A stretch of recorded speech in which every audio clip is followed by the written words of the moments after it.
Now, there's Rocksteady, King of the Pit TV. What a guan. What a guan. What a guan. Pestilence. Consuming Impulse is what we listen to, yeah? 10 tracks. Death metal. It was a good record. It was a good record. It was a good record. It was an easy listening record. It was a relatively brief record. It was the right amount of material, I would say. Arguably, you could make it 9 tracks, get rid of Proliferous Souls. It was a bit of filler, wasn't it? Bit of a lead up, if you wanted to call it that, but I don't really care for it.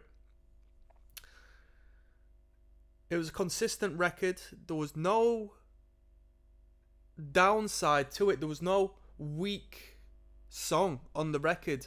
That being said, I really liked the sound. So for it to be ever so consistent was really beneficial for me because it aligned with my tastes. Yeah.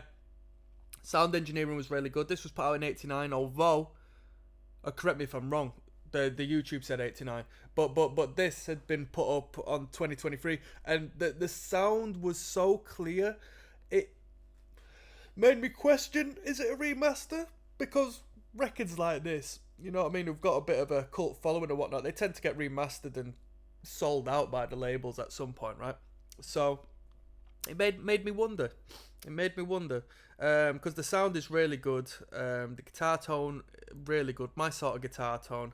I like death metal when it's not like gritty and grungy and got that dry sound to it. I like it when it's a little more polished and a little bit more modern.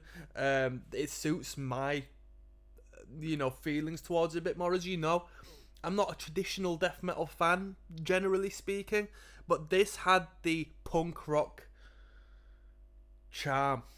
This had the punk rock energy. This had the thrash metal, the skank beats and the circle pits. It wasn't the heavy metal style of death metal I find quite boring. Track by track by track by track by track, it didn't matter what I was listening to because it was all cohesive and you could just cram it all together, have it flow as one piece of music and there'd be no ups and downs, it'd be consistent. Now, you might consider that a detriment because, as opposed to some more songwriter based music, you can find, songs you really, really gel with and songs you don't do so. So it's a little more of a roller coaster, but when it hits, it really hits, which you might not get with this, unless there's a particular riff, a particular energy that really correlates with you. Me, not as much so. There was one chug riff on the last track, which is pristine. My cup of tea. Really enjoyed that. As far as the instrumental's concerned, the guitarists were really good at what they did. The structuring was really good. The songwriting was really good. I feel like the guitarists could do a lot more in a technical sense, but they chose not to because they just wanted to write good riffs and good music, and I appreciate that. That really shone. It wasn't overtly technical, and that's the brilliance behind it. It does not need to be. A lot of metal musicians think you need to show off just to be better than the next person. The fan base doesn't care about that. The fan base cares about good music, and this was good music. All right. Vocals, we didn't really stray off with the one vocal line, the growled vocal. It was all right. I wasn't too fussed on the vocal. It's not my forte, death metal vocals. I like brutal death metal vocals, and they weren't necessarily brutal, but that was it. I wasn't turned off by the vocals.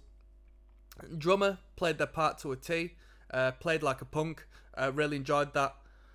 And bassist didn't necessarily think outside of the box too much, but it was unnecessary. Didn't need to be. If I'm going to rate this record, I'll give you 2 ratings.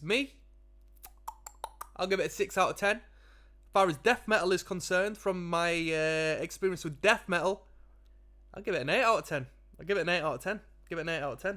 So 2 different ratings there. Me and my personal sort of music listening, background and spectrum, 6 out of 10.